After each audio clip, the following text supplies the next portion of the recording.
Hi everyone, it's Mr. T back again. Thank you very much for tuning in. Have you ever stopped and considered why governments push agendas on all of us which create conflict, heavy suffering and loss, and division amongst families and society? Why do they do this? Well, UN's nasty Agenda 21 is all about creating state-owned people with no human rights, civil rights, or property rights. And the only way for them to achieve this evil goal is to gradually divide global societies politically, financially, racially, and through creating religious or sexual chaos amongst people and families. Finding a sovereign person or family these days is almost like finding a nearly extinct animal. A truly sad fact. And if the last freedom-loving people don't fight back ruthlessly now, then such sovereignty will be forever lost. Everyone, I'm here with a very sharp gentleman you've seen on my videos maybe before. This is Mark from Vancouver. Thank you very much for being on camera again. Hi, Mr. T. Hi there. Now, the reason I wanted to make this video with you is because I discovered that you have a lot of knowledge about how things have changed, especially over in Vancouver, but also many other westernized countries. In terms of, are men really becoming real men, or are they being raised to be very feminine? So is there a feminization that's purposely being done to society? What's your opinion? What have you observed? Well, in asking that question, I'm thinking in my mind of when I was a child being raised by my father, the whole family. My father was a World War II combat veteran, and I was around with a lot of other old men of that generation, also my grandpa's generation. I lived with my grandpa. And then in my travels around the world, I've seen other traditional cultures, if you want to call them traditional, where men have certain values that reminded me of my dad's. There's a sense of loyalty and justice and integrity and honor, and I guess you'd call these masculine qualities. Although the modern day world would, say they're universal, but I think they are particularly masculine qualities. Women have their own great qualities, but I'm not going to go into those right now, but these qualities seem to have been watered down, and I think what happened was when feminism came in, women said they wanted to be equal, but they also took out their anger at men that they've had for centuries, I guess, and they started to want to change men, which didn't work so well, but they could do it with their boys, which is very easy because they have control of them. And I remember being raised by my mother's generation of women, and the rule with the boys was, if you screw up, your father will deal with you. The mothers basically, they did their own thing. The women of that generation were cooking, cleaning, they went to work, they did what they want. They very rarely turned their sights on the young men, maybe the daughters, I don't know, I wasn't a daughter. Us boys in North Vancouver, we were free to do whatever we wanted. We went to other kids' houses, the mother would have some deviled egg sandwiches, there was no prying, there was no investigation, there was no nagging, there was no bitching, there was no whining. We were free to become boys. The boundaries back when I grew up in the 60s and 70s were you did what you wanted as a boy. You learned to play just like cats learn to play, or dogs learn to play with each other, or they learn about life from playing with each other. We learned a lot from each other as boys. We would always play together, we would hang out, we would steal cherries from trees, we would go in the backyards and go all through the neighborhoods and go downtown, and none of us ever got hurt. We were always very capable.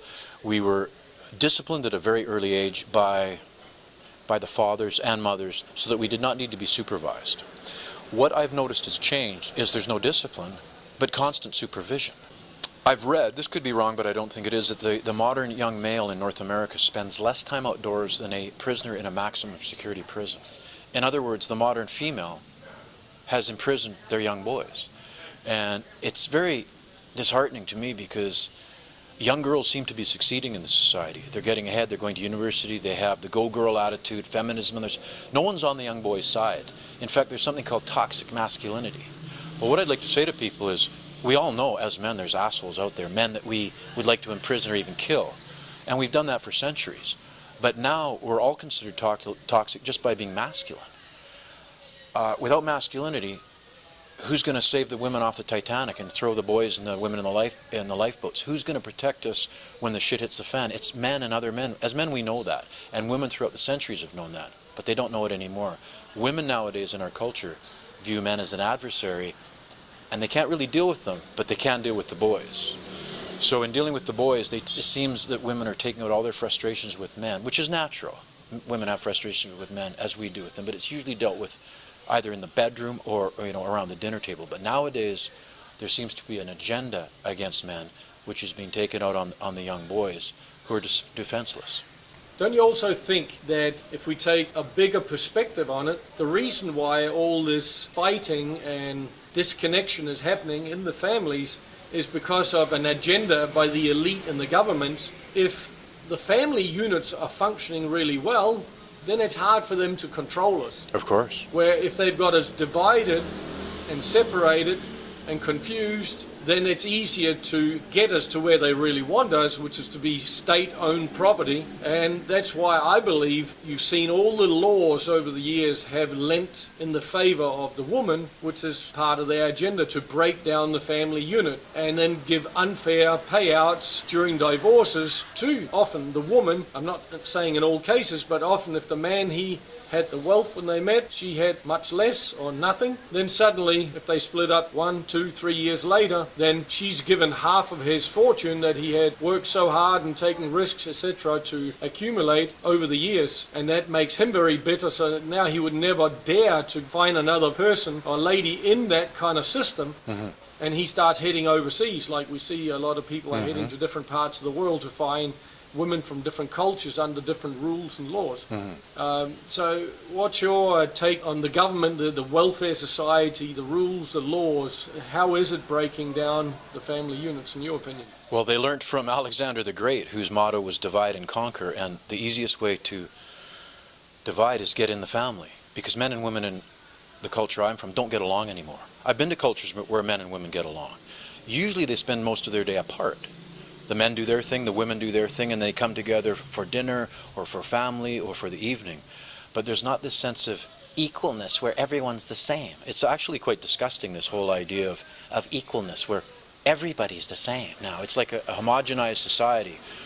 And you spoke of the agenda. Usually I don't think that far into it, but I understand where you're coming from, Mr. T. I think it is part of it, because when you've got the boys manipulated into feeling this way, you've won the battle, because now you've got everybody on the side of the government. And talking about boys growing up these days, there's something invented called a cell phone, and the word cell means prison. Yeah. And it's not just boys; it's people in general globally that are being captured with their face in the cell phone. They don't see the chemtrails being sprayed on them. They don't even see the traffic. Sometimes they're being run over. They don't have the ability to communicate and handle a bit of stick from their friends. No. They forget what it's like to climb a tree, smell a flower, and throw strawberries at each other.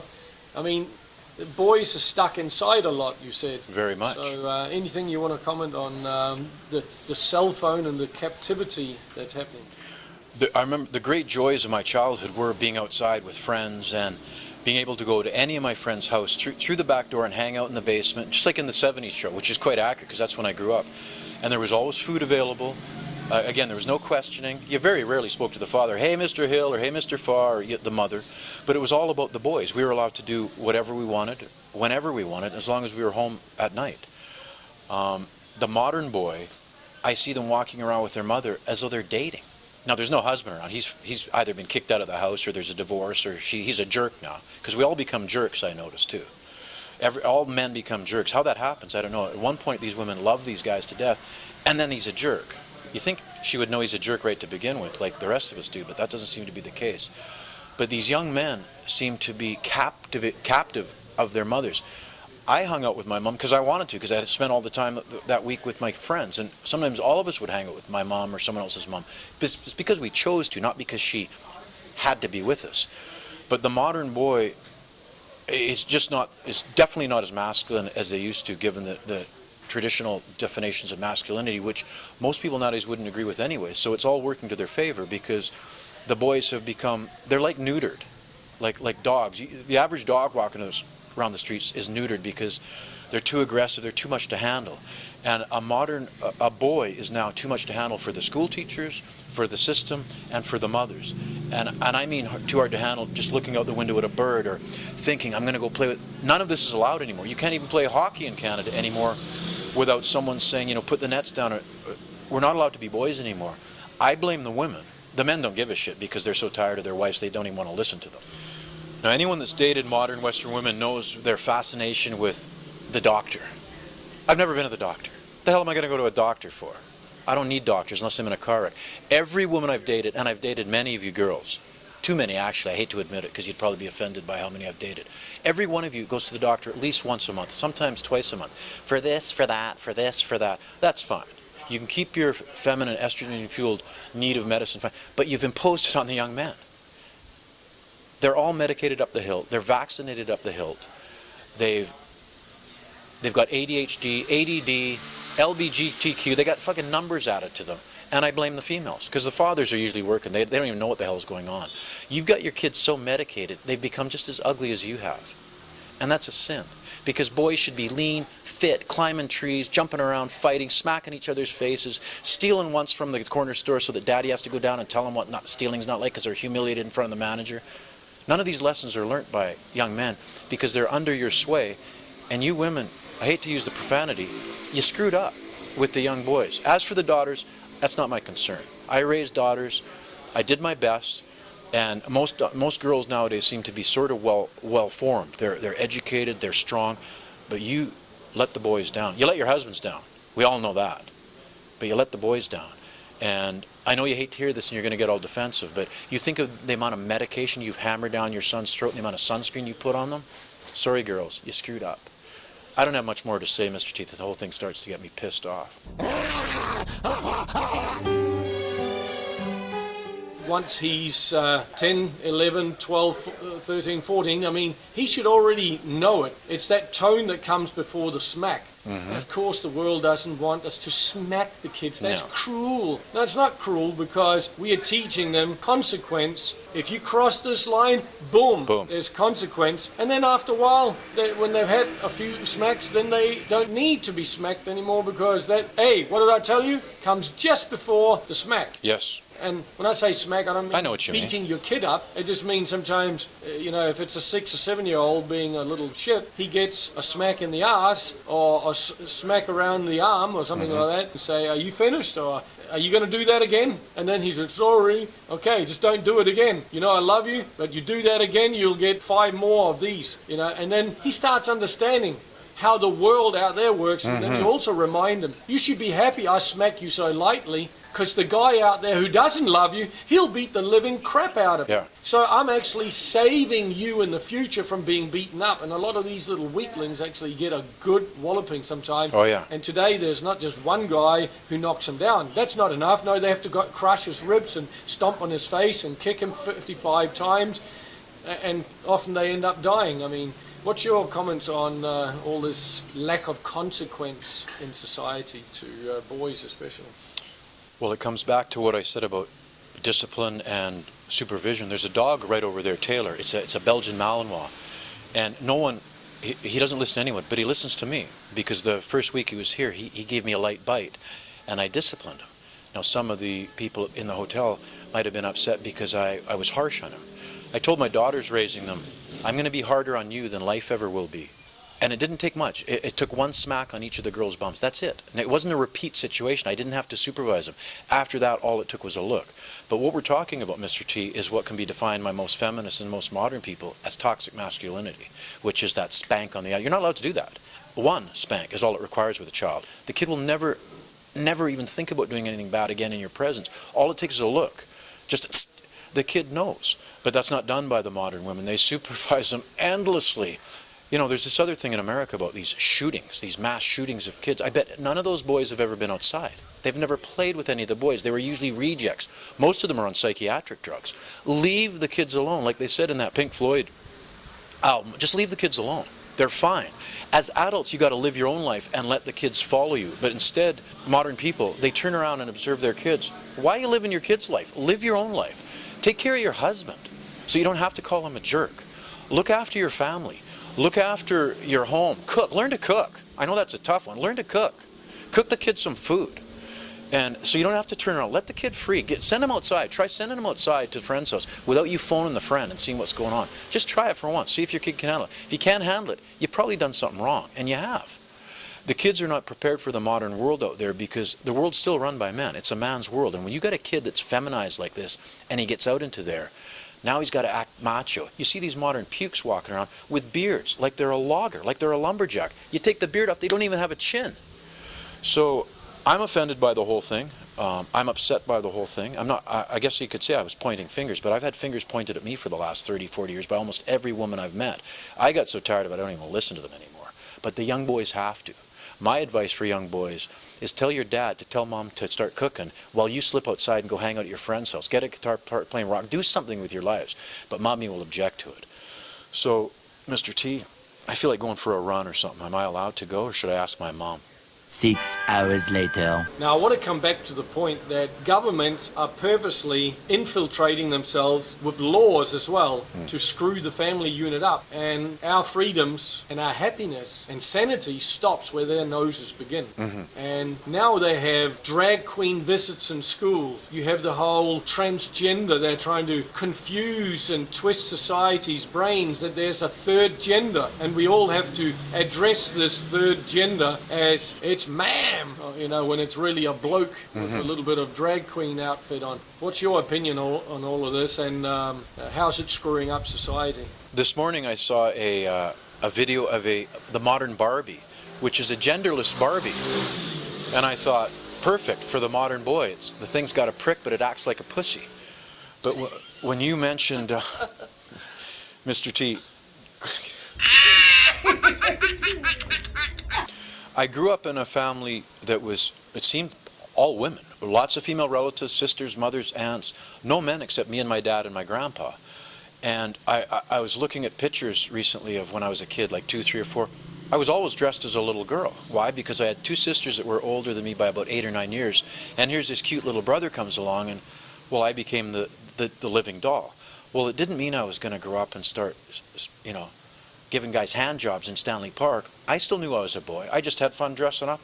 And in the 70s too, most of the great rock bands, they dressed up with long hair and feminine clothes, but it didn't mean they were closet queers. It just meant they could have fun putting on makeup and having a good time. But now, it seems to be the point where this is taken real seriously. And the people that dress up seriously to, you know, as a girl, like because it means something to them, they want us to agree with them. You do whatever you want. Just leave me the fuck out of it. When I was dressed up as a girl by my sisters, we didn't have all the relatives over to check whether I was still a boy. It was not considered. No one even noticed it. But now with I don't know how you call it, the homosexual agenda or the gay agenda. I don't even know, the gay community, I guess. Where I've seen a Chinese community, but I've never seen a gay community. Maybe San Francisco has one. I don't know. Transgender. They want us to basically do your own thing, bros, okay, or girls, whatever the hell you are, but leave me out of it, okay? You don't want to know when I'm giving a girl a 69 or whatever, okay? You don't want to know what I'm doing with bras. I don't want to know what you're doing, and I don't care what you do. None of us do. Just leave us alone. We don't want to know.